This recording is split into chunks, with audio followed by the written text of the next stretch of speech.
dengan tema perumpamaan anak dan kita. Tapi sebelum kita mendengarkan firman Tuhan, mari kita kembali diri kita dalam Tuhan Yesus. Dalam Bapa dan Putra dan Roh Kudus. Amin. Jadi beginilah firman Tuhan. Lalu Yesus berkata kembali, ada seorang ayah yang memiliki 2 orang anak laki-laki, anak sulung dan anak bungsu. Pada suatu hari, anak bungsu berkata kepada ayahnya, "Ya Bapa, berikanlah kepadaku bagian harta milik kita menjadi hakku." Lalu dengan rasa belas kasihan ayahnya, ayah itu membagikan hartanya kepada anaknya. Tetapi teman-teman, setelah beberapa hari kemudian, anak bungsu itu berjumpa saudaranya untuk pergi ke negeri yang sangat jauh sekali. Teman-teman ada tahu tidak? Anak bungsu itu menggunakan saudaranya berapa? Nah, anak bungsu itu menggunakan hartanya untuk hidup berfoya-foya. Dia menghabiskan seluruh hartanya untuk membeli ini dan membeli itu. Dan akhirnya hartanya itu pun habis. Tetapi kejadian yang tidak terduga terjadi di negeri itu, yaitu bencana lapar. Karena anak bungsu sudah menghabiskan seluruh hartanya, jadi anak bungsu itu tidak memiliki apa-apa lagi untuk menghidupi dirinya. Akhirnya anak bungsu itu hidup belajar dan bekerja di peternakan babi seorang laki-laki. Pada saat anak bungsu itu menjaga pekerjaannya dengan rasa lapar dan berkata, "Aduh, benar-benar sangat lapar. Aku akan meminta kepada tuanku supaya dapat makan pagi ini.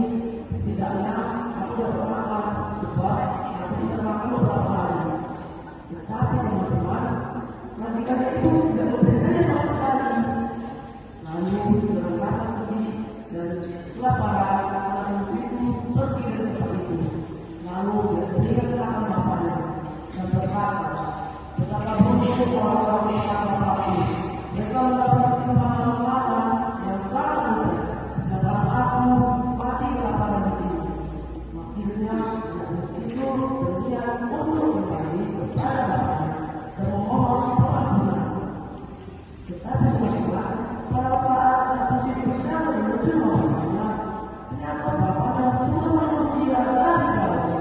Lalu bapak itu berlari dan mendapatkan anaknya, lalu merangkul dan cium anaknya itu.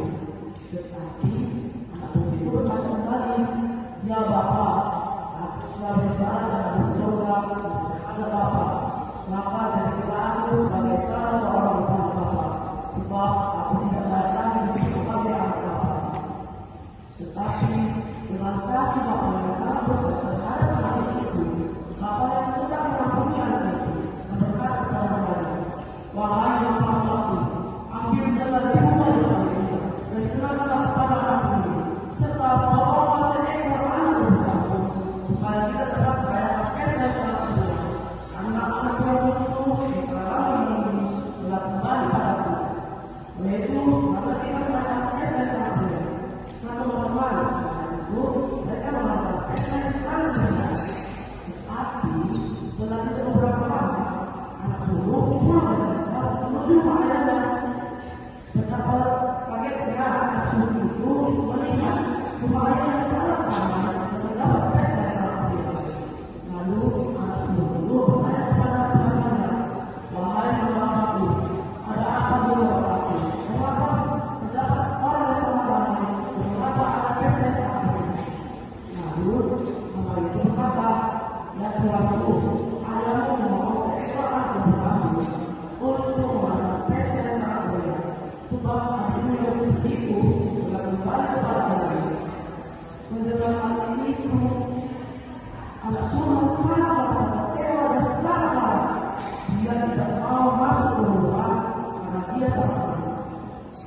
Melihat hal itu, ayahnya pun keluar dari rumah dan mengajak berbicara anak sulung itu. Tetapi anak sulung itu bertanya kembali, "Ya Bapak, aku telah bersama-sama dengan engkau dan tak pernah sekalipun aku mengatakan kamu. Tetapi mengapa tak pernah sekalipun memberikan kepadaku seekor anak bertamu untuk mengadakan pesta yang sangat besar? Sedangkan adikku yang telah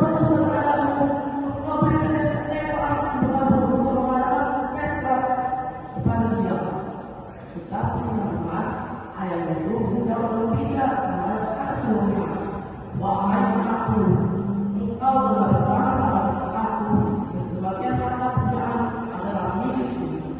Sekarang hari Yesus itu telah kembali kepada kita, dan patutlah kita bersyukuri semuanya itu, dan marilah kita mengadakan pesta secara meriah. Nah, teman-teman, apa yang dapat kita ambil dari firman Tuhan ini? Firman Tuhan ini menjelaskan bahwa kasih setia Allah yang sangat luar biasa dan tidak terbatas kepada anak-anaknya. Allah akan selalu melakukan segala kita kembali dan akan selalu mengampuni segala dosa kita, kesalahan dosa kita itu. Oleh karena itu, mari kita berdoa dengan kita dan memohon pengampunan terhadap Tuhan atas segala kesalahan-kesalahan kita. Sekian saya.